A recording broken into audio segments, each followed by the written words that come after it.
Oh, well, I just woke up. Good morning, everyone. Hey, babe. How are you? Hey, I'm so good. I'm just eating this bowl of cherries, but I can't find one that's not rotten. Dusty cherries. No, those aren't rotten. Even if they're a bit rotten, it's fine. No. Yeah.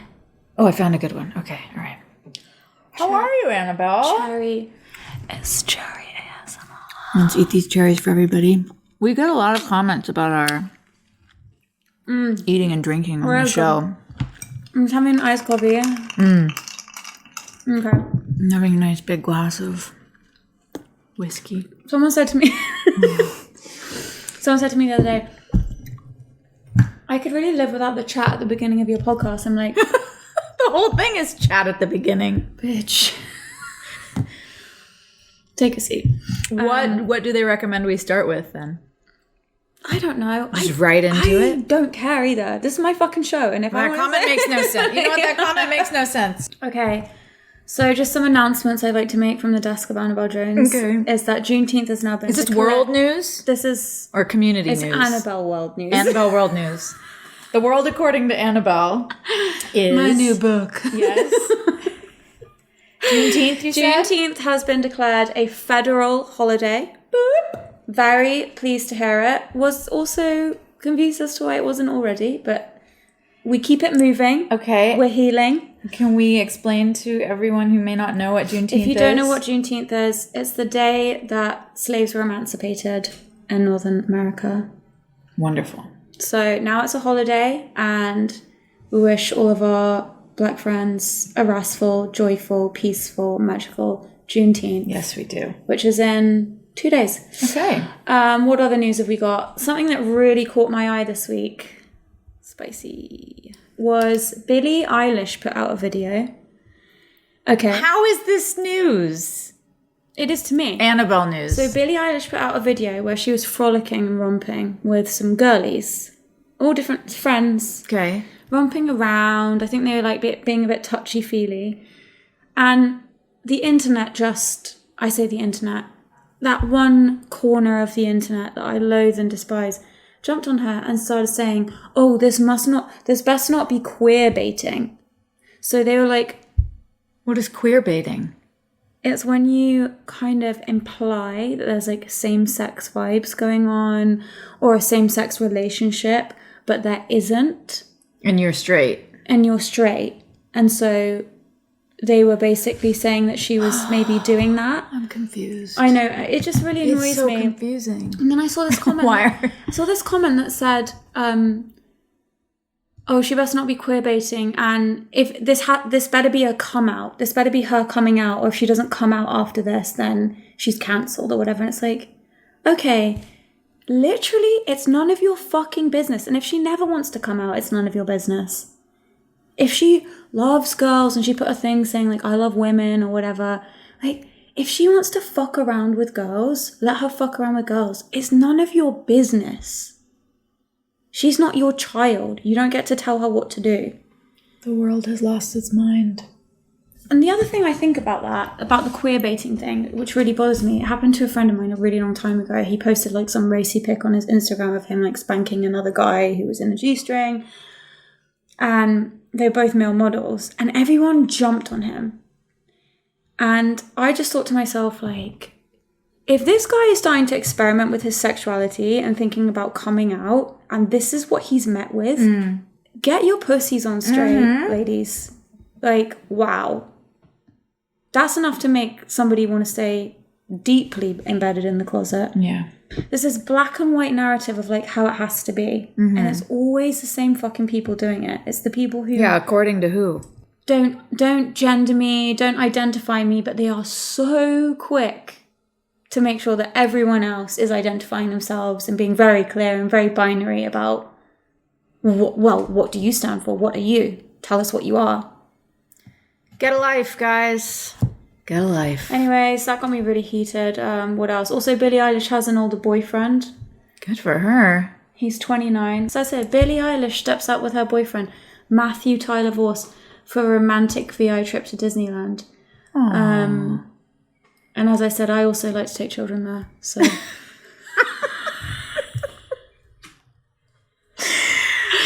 And that's the breaking news. Really? That's all you got?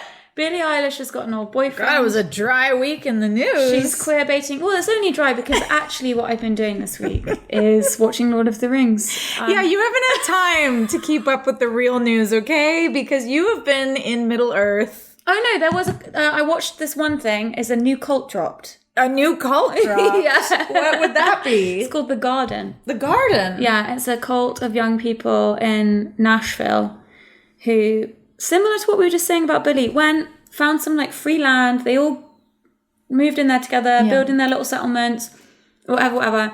Everyone started calling them a cult on TikTok. People were sending child protective services around there. Are they minors? People were sending the police around there, animal protective services. Everyone was all in a tizzy because they killed some cats. Okay, that's not cool. Okay, in this area, in the countryside, there are wildcats, and the wildcats were killing their ducks and geese and chickens. So that's considered vermin. I know that you like cats and everything, but Cats are considered vermin? Yeah, in that context and in that place, yeah. Okay. If you're in the countryside, and there's wildcats that are killing your livestock, you can kill them. Like, even where I'm from, the farmer has explicitly said to us in England, if your dog comes onto my land and disturbs my cows, I have the right to shoot it, and I will. So it's all right. So they were killing some cats, and there's this one really creepy girl who's just like definitely weird and loves the attention. She's like, yeah, I skinned the cat, and she like wears it as a hat. Okay, that she likes animal pelts. So that's so funny. I don't think it is. I think it's so interesting that people have like, you'll eat a cow. Why wouldn't you eat a cat? I know. It's so weird. I know, it's a fascinating social. We've been molded into feeling this way. You'll eat a pig, but eating a dog is whoa. Like, yeah, my cat is my family member, and I'm grieving her 2 months later to the point that I can't even get out of bed, and yet I eat a hamburger. Yeah. And if someone kills a cat, it's like, whoa, like, I know. It's so totally interesting. Contradictory. Also, pigs are like the closest animal to a human, isn't it? Apart from an ape. People eat them willy-nilly. I know. Will's begging me to get a pet pig. Okay, where? In this imaginary farm that we have, apparently. He wants to get a baby pig as a pet, because they're great pets. You know what? My accountant has a pig.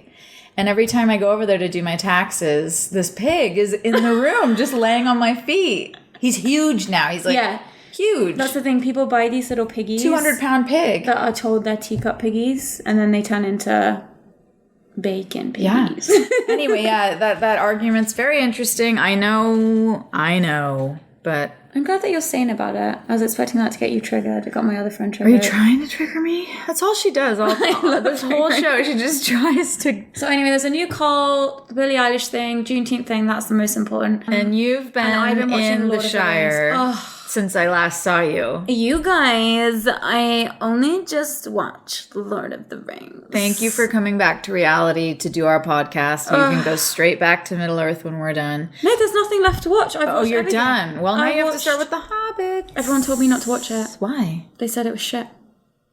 Well, read the book first. No, I'm not reading the book. It took me 10 years. I'm a very slow reader. I'm reading the fucking book. So that was your first time seeing it? And I watched the extended cuts. Okay, good. So each one was about 4 hours long. Yeah. And I had to do it in stints. So it's taking me a whole week. Wow. And I loved it. It was your first time. Guess who my favourite character was? I still can't believe it was your first time. I can't get over this. Yeah. How were you alive on this planet the last 15 years without seeing that? A lot of cognitive dissonance in me around things that other people like. Oh, it's one of those things. I'm just like, fuck it, I don't want that. I do that same thing. Yeah. If something starts trending, I want to be as far away from it as I can. It's overexposure. Yeah. And I'm just like, you've talked to me about this so much, and I've seen it everywhere I go, that I've... Sick of it already. Yeah. I don't know what it is, but I don't like it. Okay, good. So you gave yourself some distance. I gave myself 20 years space. You gave yourself 20 years. And who was your favorite character? I liked Schmeagol and Gollum. Yeah. Schmeagol. Whatever. It's your own personal take on it. Smeagol. Oh, I loved him. I thought he's so sweet. And even when he was bad, I liked him. I know. Just adorable. But you're like a little evil cutie. You're an evil cutie. It's that Gemini in me. When that, which we've been talking about, you've been battling your little inner cutie that's the little demonic one this last couple weeks through your grief. You know what I'm talking about. You just made me go, okay. No wonder Smeagol was your favorite character. I know. I really identified with him, especially because the last 2 weeks I've definitely had a little bit of a Gollum situation. Exactly. Okay, I love that you called my toxic side my inner cutie. That's what it needs to be, because then it doesn't seem so scary to me. Okay. Like, we should definitely call our toxic sides our little cuties. Yeah. Here she comes. It makes it way less scary. Yeah. Because it came out strong in me in the last... And you can't judge yourself for having an inner cutie. Yeah, you can, and I do. It was so weird. I think I kind of figured it out now, and I'm back in a centered place. But for the last 3 or 4 weeks, I've really been struggling to rest. And I felt myself wanting to click into old habits from before the crash, that I think it's literally just a natural thing when you learn a different way of being and living, which I have since then. There's always going to be that little... The cutie is there. Yeah. And she's like, hey, Annabelle, remember this thing? Exactly. Remember how you loved this?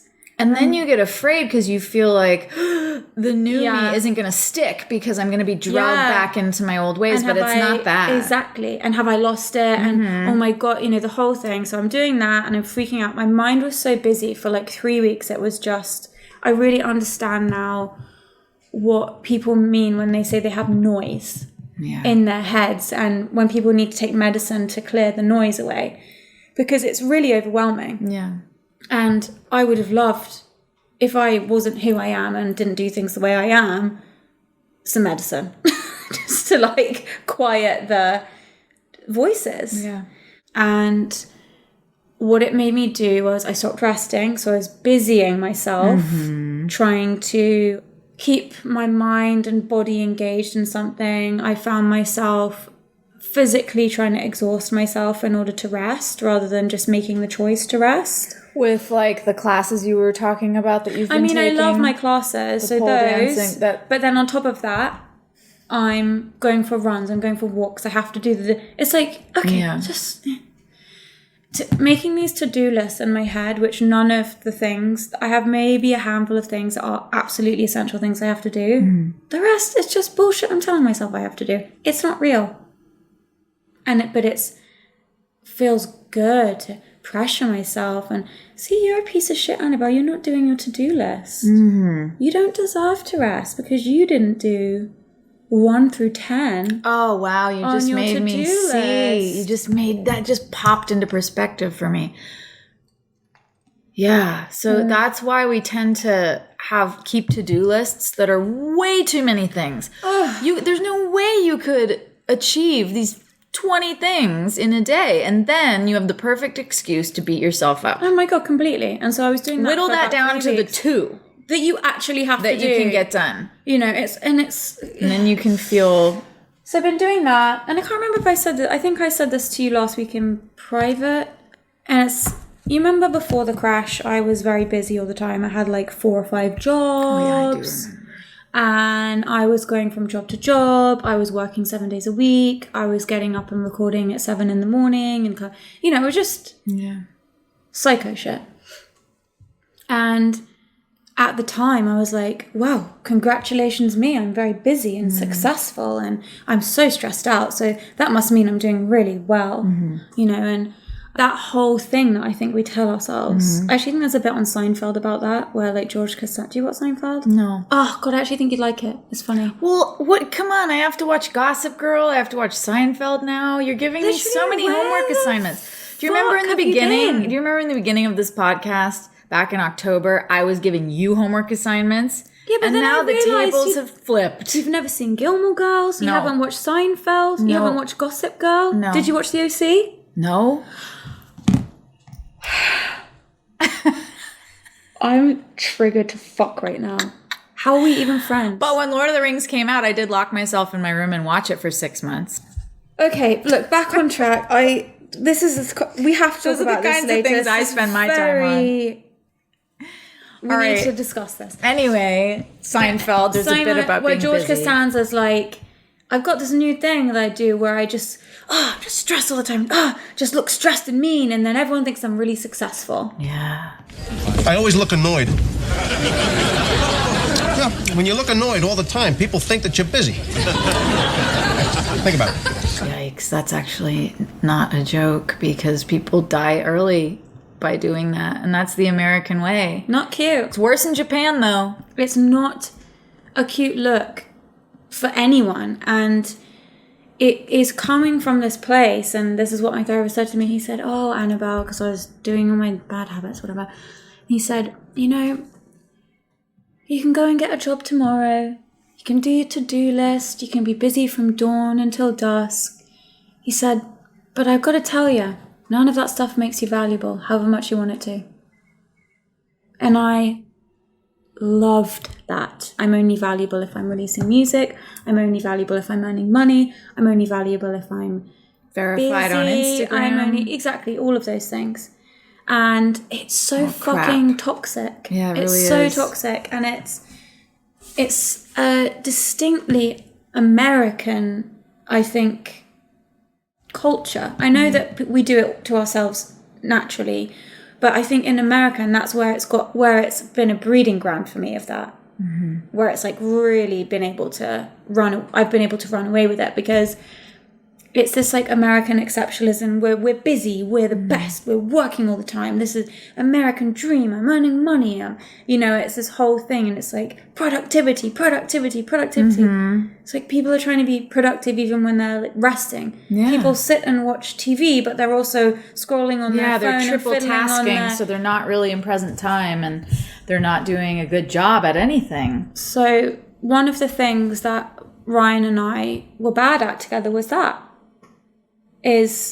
He was really trying to cure himself of that because it was something that was deeply embedded in him that he hated, that brought him no peace. And I have those tendencies, so I wanted to do it more. And I was able to bring it down in him, but then watching him amped it up in me. And there was this constant seesaw between us of like, we should be resting. No, we should be working constantly. No, but maybe we should rest. Is it okay? No, like, it's just... I know. And I'm trying to cure myself of that right now, too. And you're helping me. Before COVID hit, my life was living nightmare in that way. And COVID changed everything. And now I slowly but surely feel myself getting drugged back into it. And I'm having to make some major... stands for myself, which are uncomfortable because it's putting in boundaries. Yeah. With and yourself. That's very uncomfortable for me, and I think a lot of people. So that's what your last couple of weeks have... Yeah, and then what happens then is I don't rest, so I'm getting into that little psycho headspace. I think so often about what you've said. It helped me a lot when you said this. Okay, what was it? Can you say it to me? Yeah, about noticing when you feel manic. Yes. You have no idea how many times in a day I check myself on that. And I go, you feel that manic energy. That's what Annabelle mentioned. Because you said this, manic does not mean that you're running around screaming. You could be silent all day and still be manic. Yeah. But to me, I always thought that it meant you were loud and messy. But it doesn't mean that. So can look, it's like a duck. You're just gliding along, but underneath the feet are going. And it's a really tricky thing to battle in yourself. And those chemicals pulsing through your body, stress, actually adrenaline, makes you sick and leads to early death. It does. It leads to illness. It leads to a weak heart. It leads to all kinds of problems. It lowers your immune system. It lowers your immune system. And the reason I mentioned Japan in all this is because I have heard statistics of Japanese men dying really early of heart attacks because their culture is the same as America, where productivity. You got to show. Drive the car, get the house, have the job. Yeah, provide. It's corporate. Yeah, provide. It's exhausting. It really is. It's really exhausting. And it's that thing, I think actually now I'm remembering this conversation. It's when that feeling starts to come of you are no longer the master of your tasks. They are the master of you. So Lord of the Rings really fucking spoke to me, you guys. So tell us what messages you got from it, because there's many powerful messages in that film. I loved all the different worlds and everything, but for me, just the way they spoke about grief. Which was how? How do you pick up the threads of an old life? How do you go on when in your heart you begin to understand there is no going back? There are some things that time cannot mend, some hurts that go too deep that have taken hold. I was just like, my heart. I felt very attacked by that. And all of the grief stuff, grief symbolism was really great. Oh my God, at the end, at the end when they come back to the Shire, and they're sitting in the tavern, and they're staring at each other. My friend, I'm gonna cry right now. I know. My friend goes, and because they don't know how to be, because they've seen all this shit and done this thing, and no one around them knows. Put it into words, right? And you're and re-entering society. My friend goes, "Oh my God, that's us." And we all just started crying, laughing. Yeah. So that was, I think probably you're right. I hadn't really thought about how that was probably feeling a little bit relevant to me. Because aside from the not resting thing, there's also the other little things. For the first time, my mind was so busy that I was like, I need a fucking drink. That's new. Yeah. And it scared me a little bit. Did you have the drink? No. I was like, I'm absolutely not having a drink. Mm-hmm. That's not a crazy way to feel. I think anyone who drinks who doesn't have a drinking problem feels like, God, it's been a long day. I would love a glass of wine or whatever. Because it does take the edge off. It does. I don't care what anyone says. It just slightly takes the edge off. Warms things up. Even when you have a headache, and a really bad headache, and you take a Tylenol and it doesn't get rid of the headache, but it just makes it bearable. It was a bit like that. And then I found myself wanting to text some people. Really? Wow, this really was Gollum. Yeah, Gollum.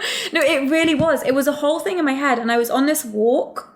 It was after we recorded, by the way. This is where it came to a head for me. Because I watched you struggling that day. Because you remember you left. Oh my God, I had a meltdown last week. I had a meltdown last week. I'm sorry for that, Annabelle. No, why are you sorry? Because I just... Didn't I? No, it was when I was leaving your house. When you were leaving, you started crying and you were like, why am I crying? And we had a cuddle and a little chat. Yeah. And I realised on my walk when I was taking stock of the day and I was just, decompressing. And then I realised, okay, I'm not decompressing anymore. My mind is babbling. Okay, it won't stop. Wait, it's been doing this for weeks. Fuck.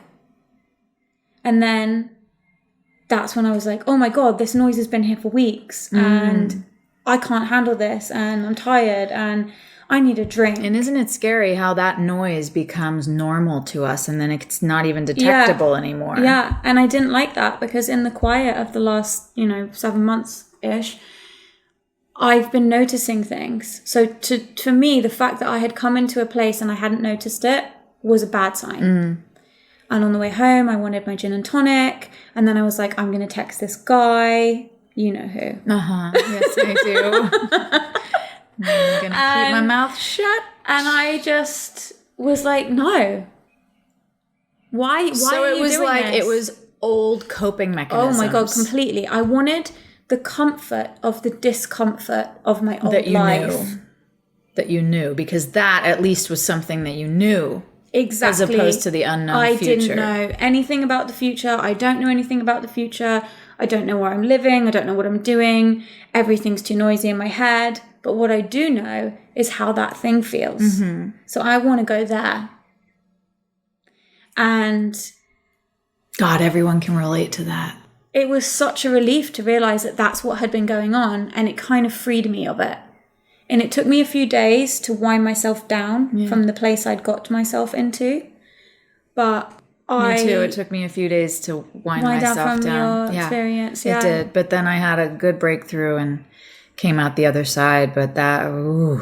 Yeah, and when you get yourself into that place where you're no longer the master of your tasks, and you don't even realize it's happened. It's like, We're sleepwalking now. Yeah, it's a living hell. It becomes really hellish. And I just don't want to live like that. You know, I haven't gone through this experience and taken the lessons and the losses and been given the gifts from it that I have to go back on myself and go into an old mode that wasn't serving me, that we were trying to break away from. Mm-hmm. And it gave me a lot to think about as far as, who do you want to be, Annabelle?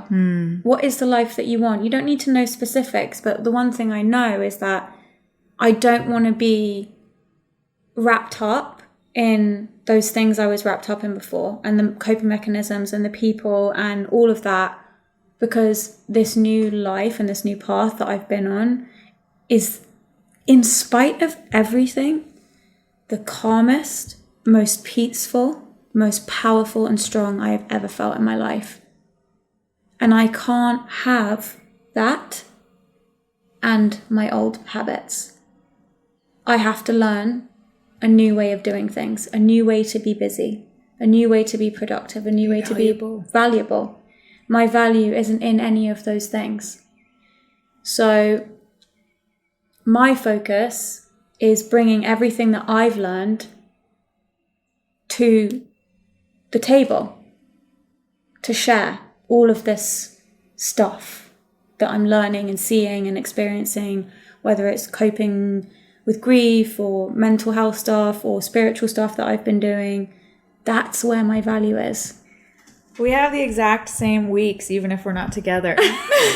That's exactly what I went through. And it's also the message of Lord of the Rings. Is stepping into the new way and leaving the past behind and rising up to meet your highest self. Yeah, exactly. It's all about that. Yeah. Yeah. That fucking ring. And being tested by so many things from the past that just want to pull you back and just drag you down and keep you there. And you just won't let it. No, I'm not going to fucking let it. Even if you're one step away from death and crawling on your hands and knees, you won't let it. No, exactly. And that's how I feel. I will fucking crawl if I have to. Me too. To get away from that. And this week I crawled to get away from it. And I'm back on my feet. And I think that you seem like you are too. So, okay. We could be down on our knees tomorrow again. That's how life works. Yeah. But you never, ever give in. That's life. That's what all the people say. Boom, boom, boom, boom, boom. That's one of my favorite songs. I love the way he says, riding high in April, shot down in May. Yes, King. That is the truth. Yes, old blue eyes. I sing it to myself all the time. Remember, even he said that. Even he was shot down in May. Fellow Sagittarius. Well, you're on one epic. I'm on another. It's taken me 2 years to get through the Harry Potter series. Better than 20. Tell me what you're learning from HP. You know, I'm a big fan. I'm on book 6. Nobody tell me what happens. I will be very angry at you. I have no idea how it ends. And sometimes, you know, these apparently... I'm feeling itchy now you've said that.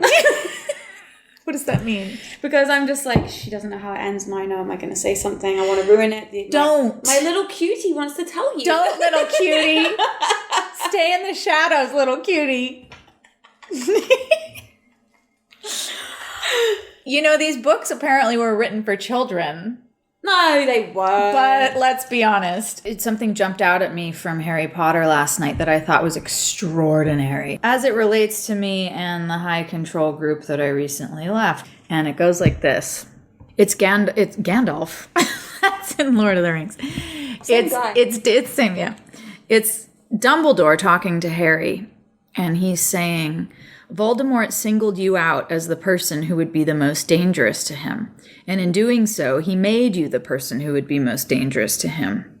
Harry, don't you see? Voldemort himself created his worst enemy, just as tyrants everywhere do. Have you any idea how much tyrants fear the people they oppress? All of them realize that one day, amongst their many victims, there is sure to be one who rises against them and strikes back. Voldemort is no different. Always he was on the lookout for the one who would challenge him.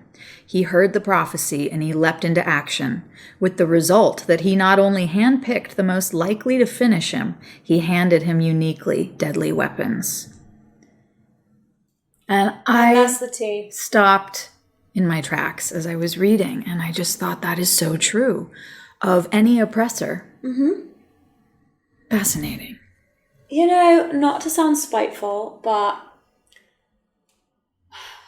there is a specific type of pleasure for me in watching people sort of hang themselves with their own rope. You know, it's sort of It's quite amazing, isn't it? It's like when you're on the righteous path, you really have to do very little. Yeah. When you are in the truth, you don't have to work for it. You don't have to work for it. You don't have to really lift a finger. No. Because they will fuck themselves. Yeah. All on their own. Yeah. And it's really interesting. You and I, in talking about this thing that I've gone through, we've never mentioned any names. Mm. But certain people have started to lose their mind. Yeah. Thinking that I'm referring to them. Yeah. If the shoe fits, honey. I mean, what can I say? All I'm doing is speaking the truth from my experience. That is my right. That is what I stand for. Yeah. Don't trip on your own trotters. Exactly. Speaking of pigs. Really interesting. So, yeah, that's been quite actually very funny to watch. Isn't it beautiful how those books, I think everyone can get something from them. Yeah. And that's what I love about those worlds is I'm such a fantasy realism whore. Like, it's my favorite type of anything. Why do you keep looking at my ear? I'm looking at a few things. You look really beautiful in this blue sweater. Aw, thanks. But so I'm just looking at the whole at the whole package. And then you have all this dainty gold jewelry that's draping down. Your tits look really good. Thanks, they're really big right now. Your pretty earrings, they're pearls. And then you have this sweet little bow in your hair that's poking out underneath. And you have these little wispies. You just look really sweet. Your inner cutie's showing. No, cutie's bad. I know cutie's bad, but cutie can be deceiving sometimes. You don't know which one's poking out. She can. So you just look really dainty and pretty. So I was just, I'm distracted by the whole picture. I just thought like maybe I had something on me. A little demon on my shoulder. No. Speaking of which, I almost got arrested on the beach the other day. You'd be very proud. It wasn't table flipping. It was a very silent protest that almost got me in deep trouble. How did I know that it was you rebelling? Couldn't have been anything else. I was on the beach with Will because I too needed to rest. Yeah, you needed to take a minute. So I went to the beach. We took a picnic. It was That's romantic. Wonderful. Did you diddle? No, we never diddle on. I don't know why you always go there. Well, someone needs to diddle. Well, listen, what we did when we got home, okay? Jesus. To be fair, a sandy diddle sounds romantic, but it's not the one. Will hates sand, so there's no way. No, you don't. I would go for a beachy diddle. But Will hates. Not a sand lover. Ryan hates sand. Hated the beach. If Will gets a stain on him, he has to change his whole outfit. The day is canceled. It's no. Bit of a diva is our Will. He's a bit high maintenance. I bet everyone thinks that you're the diva. I bet. Because that's how it was with Ryan and I. Everyone thought I was the diva. And it's like, you've got no idea. These fucking men. You've got no idea. No, I'm talking him down. It's okay. It's just a stain. I'll get it out. Managing him. Yeah, I'll take... The insanity that goes on behind the scenes. So we get to the beach. I go out and I buy his favorite beer. We crack a beer. What's his favorite beer? Peroni. Oh, cute. I like that. Is it cute? That's cute. I love Peroni. It's delicious. Our favorite beer. Crack 2 of them. Sitting there with our beers. And a police officer came and told you to get off the beach because you're having a beer. 2 cops come up behind us out of nowhere. Didn't see them coming. Didn't hear them coming. Although they were on those sand bikes. Because you were drunk from all the Peronis. They walk up. How you doing? Good. How are you? Fine. Okay. we're going to have to give you a ticket for the beers. There's no alcohol on this beach. I say, we didn't know that. Yes, well, there are signs. Where? Over there. Okay, well, we won't do it again. No, there's a 0 tolerance rule on Malibu Beach. We're going to have to give you a ticket. How much is the ticket? It's only like $50. Well, that's a lot of money, sir. Silence. He's writing the ticket. I could have given him any name. He goes, do you have your ID? No, I don't. It's in the car. What's your name? Me. Give him my real name and address. Will's like, are you totally idiotic? You could have given him Annabelle's name and address. Of course. I should have given them your Will name. said that. God. I know he secretly has it out for me. So he's writing me this ticket, taking his sweet time, and he goes, I'm going to have to ask you to pour your beer out. It was a full beer. I had just opened it. I might have taken one sip. I take the beer and I start chugging it. slowly chugging it. Because I figure as long as you're writing, I can chug because you haven't cited me yet. He said, once I finish this ticket, I'm going to ask you to pour the beer out. So you chug it like the fucking I legend took that my you are. sweet ass time chugging a full beer. Will is just looking at me like, oh my God. I bet he had such a boner over it. He loved it. Yeah.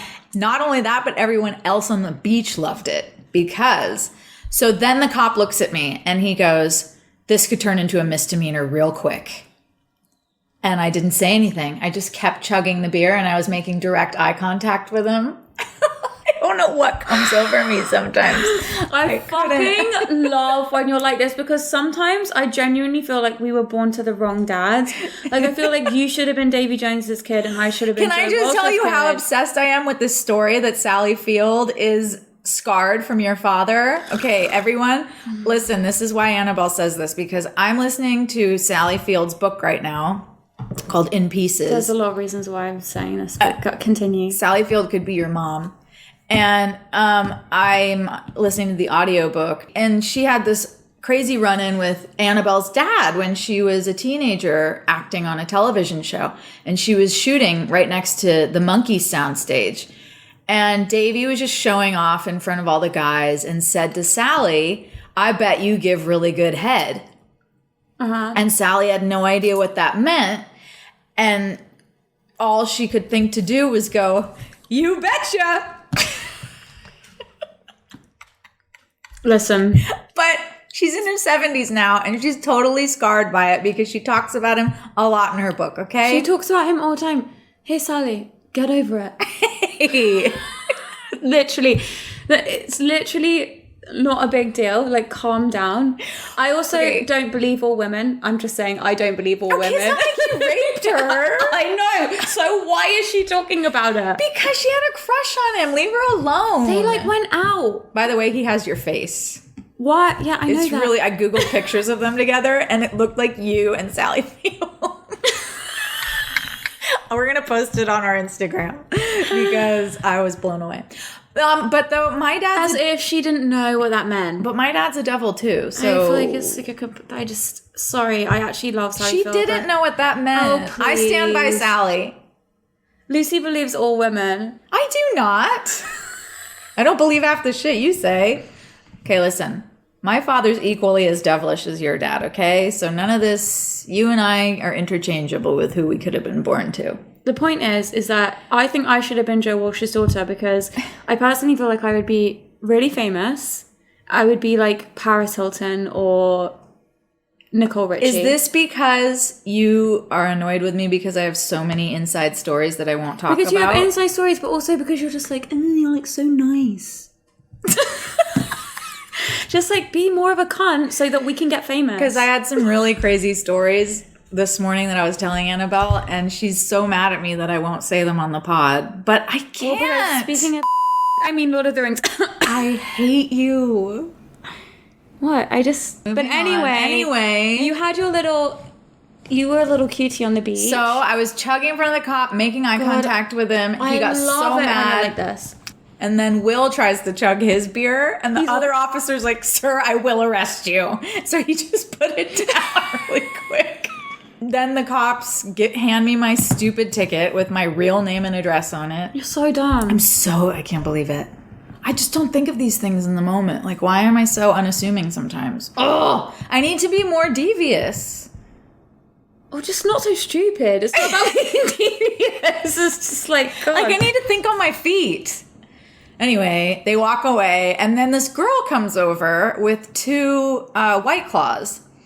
And she goes, "We just saw what happened. We're so sorry that you got ticketed, but that was so badass that you chugged that beer. Everyone on the beach was like cheering behind you silently, and we wanted to give you 2 White Claws." Oh, cute. She's like, "Everyone on the beach has alcohol. We're so sorry that you 2 got ticketed." It's just like some prohibition shit. Like, why can't you have a beer in public? It's insane. So And the more I looked around, I saw like girls pouring champagne in a tent. I saw people pouring vodka in, big red cups under their blankets. I thought, Jesus, Will. This is all these cops have to do. Yeah. They got nothing else to do. There were 4 cops on 4 different bikes, and they had all stopped around our blanket, and then they all took off together down the beach. It was like insane. So this is why people don't fuck with the police. It's like, this is what we're living in Los Angeles, and this is what you're spending your time doing. I fucking love that. I love hearing about naughty things you've done, because you're such a little princess and you act like you're so nice and good. I know that you're a demon like me, otherwise we wouldn't be friends. Exactly. Our inner cuties are connected. And then... Tell us more bad things you've done. Okay, but then the end of this story is that I wanted to go thank the girl that gave me the White Claws, but all I had was this big bag of cherries. And I said to Will, "I'm going to go offer her some cherries, her and her family." And he was like, "No, Grandma. Yeah. Who offers cherries?" And also just like, they were thanking you. But I said, that's all I have to thank them with. No, but they were thanking you. I You don't know, say, but- like, when someone sends you a thank you card, you don't send them a thank you card for the thank you card. I do. Don't do that. Just kidding. You just said... Anyway, I went over there, I trotted over with my big bag of cherries, and I offered them to her whole family. And they all took a handful. Thank you very much. Well, you've definitely got COVID-19 now. Speaking of definitely having COVID-19, didn't you go to the strip club the other night? I plead the fifth. I did. I went to the strip club the other night on June 15th. Alone? Happy June 15th. I decided to just really plunge in at the deep end. And I went to a bar and a strip club. And yeah, definitely. If I was going to get COVID-19, it's going to be in about 5 to 8 days from now. Yeah, because there's no masks anymore. There's no masks, and I wasn't wearing a mask. Because I'll tell you why, at the strip club, no one was wearing a mask. And I felt like if I wore a mask, I would be... strange. Yeah, it was really interesting. It was a real interesting moment for me where I was like, I want to wear my mask right now. But if I wear my mask, I'm going to be like the freak wearing their mask. So I didn't. No. So I've been taking a lot of vitamin D and like other things to try and get the Rona out my system if it's in there. But it was a great night. The strip club was fantastic. All the girls were very thick. I think that was like the job description was that they had to be like thick, like the Kardashians but thicker. Mm-hmm. And there was just bottoms everywhere. I saw some tits. And then I also, because it was the opening night, it was like I was in The Great Gatsby. There was sparklers. People were coming out with bricks of money, so like $1,000 wine bills. There was money flying down on me. I was walking. Did you grab it? Money. No, you can't do that. I was walking. Why can't you grab it? Because it's the girl. It's for the girls. It's their money. I would have grabbed it. Well, then clearly you don't go to strip clubs very much. That's not the etiquette at the strip club. Okay. My drink had glowing things in it. And there was money everywhere. There was like money up my skirt, money in the loo, money on the floor, everywhere. It was amazing. The music was loud. The guy that was emceeing was wearing like a Viking hat. It was so fucking fun. I had so much fun. Also, I mean, you are a pole dancer now, so were you checking out the ladies' styles? I was with my people. Yeah, you were. Were you checking out their... Yeah, I was. I was very impressed. I was checking out their shoes and their outfits. There was this one girl that was dancing, barely, I say dancing. She was sitting there on her side, right? And one of the things they'll do is they'll sit on their side like the Little Mermaid. And you do, when you're pole dancing, you do this thing where you're like one bum muscle moves, so the butt just like wibbles. Really? So she's sitting there. Can you do that? Not from this position, I'm not that skilled yet. I can do it sitting down. To make my butt cheeks move, one like this. Poop, poop, poop, poop, poop, poop. She's sitting down, right, in mermaid position, looking around like she's looking for a mate at the bar, and just going...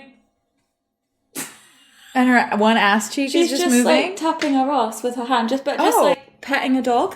She's just all like looking around like, where's my sandwich? And I was like, bitch, it's your first night back at work. You've been in a pandemic for a year, and this is the level of enthusiasm you're bringing to the strip club.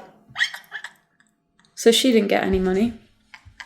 But the other girls were at work, and let me tell you, I showered them with dollar bills. You spent a lot of money, didn't you? Spent a lot of money, yeah. It was really fun. No masks. I'm probably getting COVID. You're probably going to get COVID from me. Love it. Surprise, you've got COVID. Strip COVID. This is when we find out that you can contract COVID through someone's pussy. What does that even mean? Because there's just a lot in my face of it. You didn't touch anything. They were being touched. It's airborne though. So they were being... That's one of the things about this place I was very shocked by, is that people were touching the dancers. No way. Yeah, and wobbling their bums, and it seemed to be appropriate in this situation that we were in. I felt like I was in a rap video. I was one of maybe 3 white people, and the other 2 were my friends. So I felt very stupid. Whoa. Yeah, I felt really like I'm just making this way less cool and sexy. I was wearing like pearl earrings and a pearl necklace. Mm-hmm. Yeah, the bouncer let me in. The dress was short, maybe that's why. Yeah. So I feel like a lot of the focus of this has been my inner demon. Yeah. And you keep dodging. Did you see that chair move on its own? It was your foot. No. Any chat about your inner demons, and I just don't appreciate it. You want me to be more detailed with juicy celebrity stories is what you want. I know, because I don't have any. It's really boring. How you are the worst rock star daughter ever. I know. I was raised literally in the Shire. The place I'm from is called the Shire. Just tell everyone about when you snogged. You are, I'm not. I hear you. I wish that I could divulge the many outrageously juicy things that I have seen and done along this journey of life. However, It's just such a waste, Lucy. I'm just not going to tell you that I made out. Okay? She tongued and... No. It was at a party, and I'm just telling you guys this is private information. Don't tell anyone. It's a secret. But you should know that Lucy fucked. She actually didn't. That's just what I want to happen. She didn't. She did. I fucked. No, I didn't fuck him. I diddled with Pierce Brosnan's stunt double. I wouldn't be bragging about that.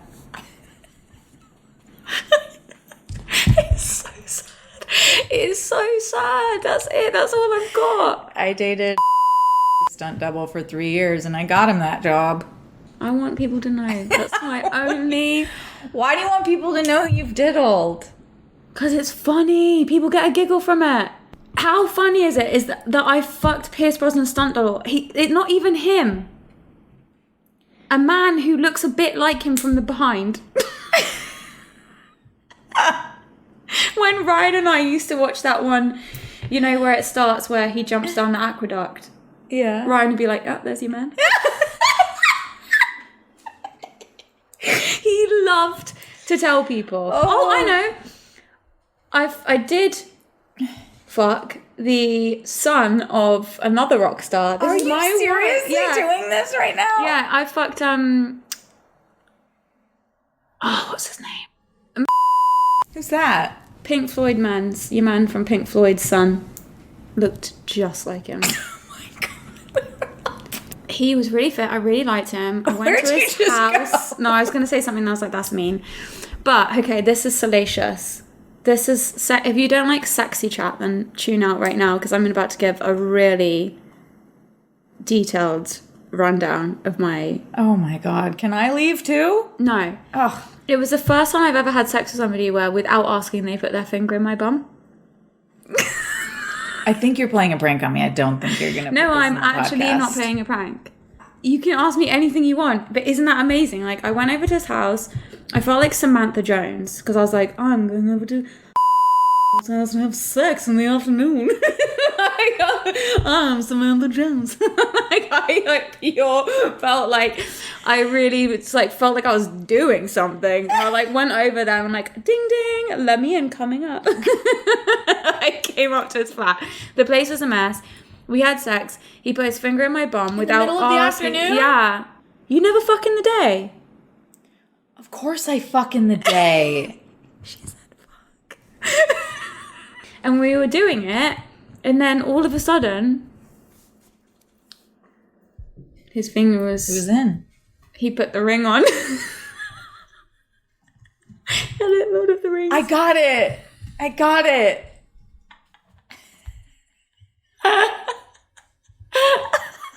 I'm confused right now. I feel scared.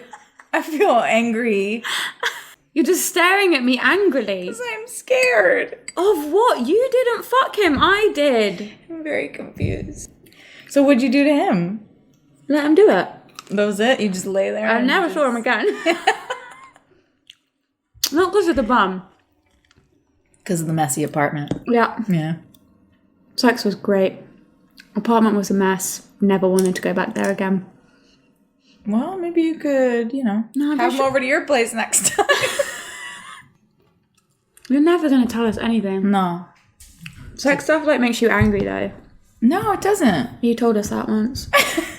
You said that you get angry. Talking about these things doesn't make me angry. It's just, it doesn't sit right in me to talk about other people and share things that I know about them on an intimate level.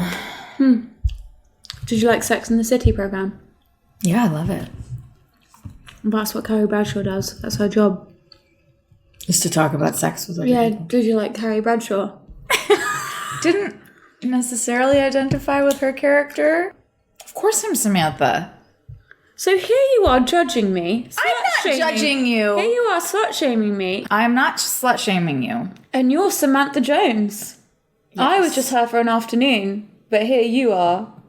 I used to be Samantha Jones. Here are you now, Charlotte York. Well, I'm certainly not the lawyer. You're acting like it right now. Listen, you want to talk about Rockstar Daughter being wasted. It's been wasted on you, not me, okay? You don't even know who people are. Show me a famous person. You wouldn't know a room of famous people if you were in it, okay? I wouldn't. If I was in a pit of famous people writhing around like snakes, I wouldn't know who any of them were. And you're talking to me? That's what I'm saying, is you know who they are, you can identify them, shag them, you don't. You can never, on the Daily Mail, and I'm trying to see you on there. Yeah, I get it, but that's like trashy people. Yeah, sometimes a little bit of trash is good for you. Well, if you Google me, you'll see that I have had there's some trash. A history of some trashy stuff. But you know what? At the end of the day... You know what? At the end of the day, I think that you are a very private person. You're very dignified. You are very conscientious when it comes to your relationships. But ultimately, there's nothing you've done that you don't stand by. And that's probably what people should know, is that it doesn't really matter. Because you stand by who you are and everything you've ever done and said. I do stand by it. Yeah, good. Just making sure that's... There's no, scary things that can jump out of my closet. I don't have anything to hide, but at the same time, I like to keep my life separate from the public eye. Lucy, listeners, let's just put this out there, okay? Here's my wish list for the universe of celebs. To be friends with? No. To be naughty friends with. Naughty friends, okay. Brad Pitt, number 1. Okay. Wasn't interested when he was a young man, but now that he's old and slightly mentally ill and apparently an alcoholic, I like it a lot. Love it. Very interested. Totally your first type? I think he's the only one. Tragic. Well, you can't play this game because you're married. I can't play this game because